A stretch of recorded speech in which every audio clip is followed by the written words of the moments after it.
আল্লাহ সুবহানাহু ওয়া তাআলার মহান দরবারে লাখো শুকরিয়া আদায় করছি, যিনি আমাদেরকে প্রত্যেক জুমার নামাজকেও সালাতুল জুমা আদায় করার জন্য মসজিদে আসার তৌফিক দান করলেন। এজন্য বলি আলহামদুলিল্লাহ। দরুদ ও সালাম বর্ষিত হোক মানবতার মুক্তিদূত মহান দিশারি বিশ্বনবী মুহাম্মদুর রাসূলুল্লাহ সাল্লাল্লাহু আলাইহি ওয়াসাল্লামের উপর, যিনি আমাদেরকে আল্লাহর বিধিবিধান পুঙ্খানুপুঙ্খভাবে পৌঁছিয়ে দিয়েছেন সাল্লাল্লাহু আলাইহি ওয়াসাল্লাম। আমরা ধারাবাহিকভাবে আলোচনা করতেছিলাম।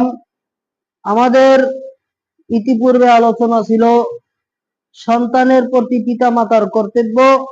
এরপরে আমরা ধারাবাহিক আলোচনা শুরু করেছিলাম পিতা মাতার প্রতি সন্তানের কর্তব্য। এর এই ধারাবাহিকতার আলোচনা আমাদের চলতেছে, আজকে এর এই ধারাবাহিকতা চলবে ইনশাআল্লাহুল আজিজ। পিতা মাতার যে কষ্ট, তারা যে আমাদের জন্য কষ্ট করেছেন, এর ঋণ কোনোদিন শোধ করা কি সম্ভব? কোনোদিন শোধ করা সম্ভব না। পিতা মাতার ঋণ কোনোদিন শোধ হবে না। হাদিসের বর্ণনা এসেছে, আবু হুরায়রা রাদিয়াল্লাহু তাআলা বলেন, রাসূলুল্লাহ সাল্লাল্লাহু আলাইহি ওয়াসাল্লাম বলেন, লা ইয়াজজি ওয়ালাদুন ওয়ালিদাহু ইল্লা আইয়াজিদাহু মামলুকান ফায়াস্তারিয়াহু ফায়ুতিকাহু।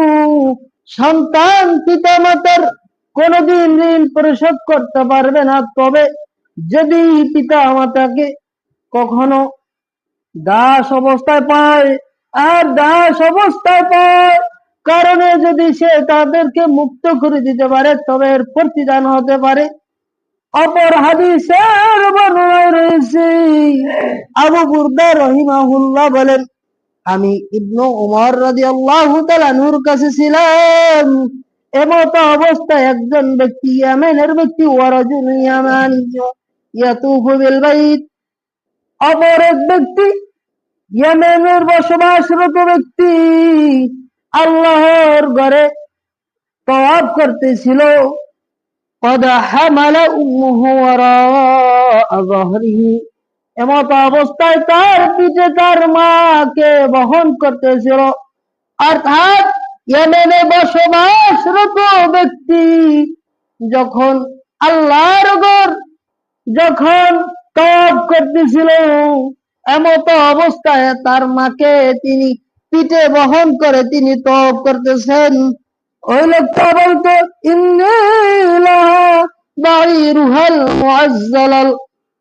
তিনি বলতো, আমি হলাম আমার মায়ের উট তুল্য।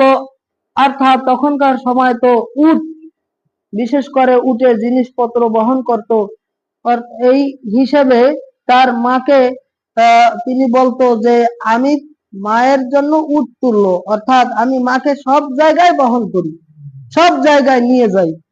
এবং আল মুআজ্জালাল, এবং ইন উযইরাত রিকাবুহা লাম আযআর, আমাকে আমি কোন কাজের মাধ্যমে কোন কিছুর মাধ্যমে যদি ব্যথা উপভোগ করি, কখনো তাকে কষ্ট দেই না এবং সেটা নিজে নিজে সহ্য করে রাখি।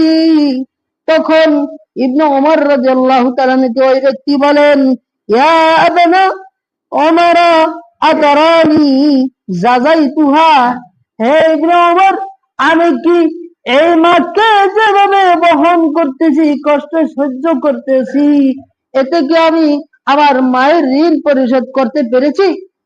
তখন ইবনে ওমর রাদিয়াল্লাহু তাআলা বললেন, লা, না, তুমি তোমার মায়ের ঋণ পরিশোধ করতে পারো নাই। ওয়ালা বিজাফরাতি ওয়াহিদা, বরং তুমি তোমার মায়ের যে যখন তোমাকে যে কষ্ট সহ্য করেছে, পেটে বহন করেছে, সেই সময় যে দীর্ঘ শ্বাস দিয়ে নিয়েছে, সেই দীর্ঘ শ্বাসের পরিমাণেও তুমি তোমার মায়ের ঋণ পরিশোধ করতে পারো নাই। সুবহানাল্লাহ। তাহলে পিতা মাতা আমাদের জন্য কত কষ্ট সহ্য করেছে। এমনি ভাবে পিতা মাতার প্রতি অসৎ ব্যবহারের শাস্তি সম্পর্ক আমাদের জেনে নেওয়া দরকার। দরকার কি দরকার নয়? হাদিসের বর্ণনায় রয়েছে, আপনার আমার নবী বিশ্ব নবী বলেন, ওয়া বাবানি মুআজ্জালানি বাতুহুমা ফিদ দুনিয়া আল বাগি ওয়াল উকুক। নবী আলাইহিস সালাম বলেন, দুনিয়ার বুকে দুইটি আল্লাহর শাস্তি, আল্লাহ সুবহানাহু ওয়া তাআলা পাপের শাস্তি খুব দ্রুত সম্পাদন করে নেন। নাউজুবিল্লাহ। তার মধ্যে একটা হলো জিনার শাস্তি, আল্লাহ সুবহানাহু ওয়া তাআলা খুব দ্রুত সম্পাদন করেন। ওয়াল উকুক, এবং পিতামাতার অবাধ্যতার শাস্তি আল্লাহ সুবহানাহু ওয়া তাআলা দুনিয়ার বুকে সম্পাদন করেন। সুবহানাল্লাহ।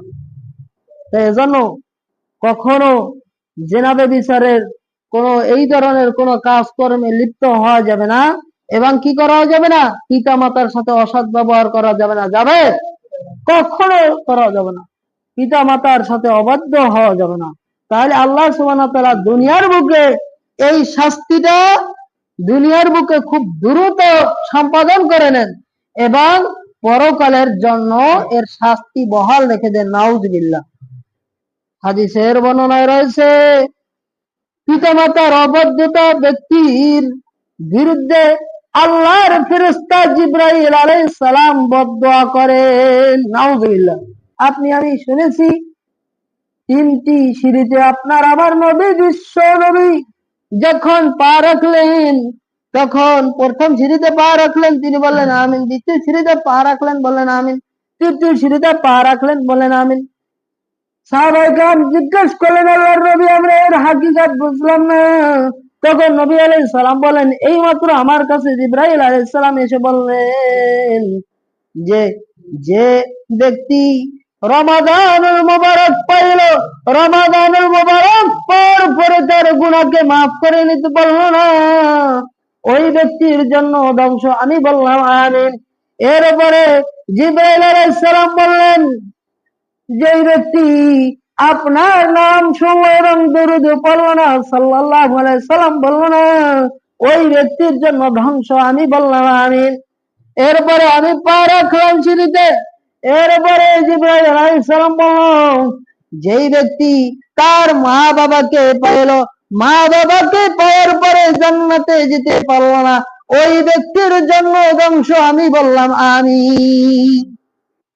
তার মানে বুঝে যায়, ফেরেশতা জিবরাইল আলাইহিস সালামও এই পিতামাতার অবাধ্য ব্যক্তিকে বদদোয়া করে। নাউজুবিল্লাহ। তাহলে কি পিতামাতার অবাধ্য হওয়া যাবে? অপর হাদিসের বর্ণনা রয়েছে, আবু হুরায়রা রাদিয়াল্লাহু তাআলা আনহু নবী আলাইহিস সালাম থেকে হাদিসটি বর্ণনা করেন। তিনি বলেন, রগিমা আনফু সুম্মা রগিমা আনফু সুম্মা রগিমা আনফু। নবী আলাইহিস সালাম 3বার বলেন, তার নাসিকা ধুলায় মলিন হোক, তার নাসিকা ধুলায় মলিন হোক, তার নাসিকা ধুলায় মলিন হোক। সাহাবায়ে কেরাম জিজ্ঞেস করলেন, কিলামান ইয়া রাসূলুল্লাহ, হে আল্লাহর রাসূল, কোন ব্যক্তির নাক ধুলায় মলিন হবে আপনি আমাদেরকে জানান। তখন নবী আলাইহিস সালাম বলেন, মান আদরাকা আবাওয়াইহি, যে ব্যক্তি তার পিতামাতাকে পেল, ইনদাল কিবারি, বৃদ্ধ অবস্থায়, আহাদুহুমা, একজনকে, আও কিলাইহিমা, অথবা দুইজনকে বৃদ্ধ অবস্থায় পেল, ফালাম ইয়াদখুলুল জান্নাতা, অথচ পাওয়ার পরেও সে জান্নাতে যাইতে পারল না, ওই ব্যক্তির নাক ধুলায় মলিন হোক। নাউজুবিল্লাহ। এই হাদিস দ্বারা আমরা কি বুঝতে পারলাম? যে ফেরেশতা জিবরাইল আলাইহিস সালাম বদদোয়া করেন পিতামাতার অবাধ্য ব্যক্তির প্রতি, এমনি ভাবে নবী আলাইহিস সালামও পিতামাতার অবাধ্য ব্যক্তির প্রতি লানত করেন, বদদোয়া দেন। ঠিক কিনা? এজন্য পিতামাতার অবাধ্য হওয়া যাবে? যাদের পিতামাতা রয়েছে, এখনো সময় রয়েছে, তাদের সাথে সৎ ব্যবহার করেন। খারাপ আচরণ করে থাকলে তাদের হাত পা ধরে তাদের কাছ থেকে মাপ চেয়ে নেন।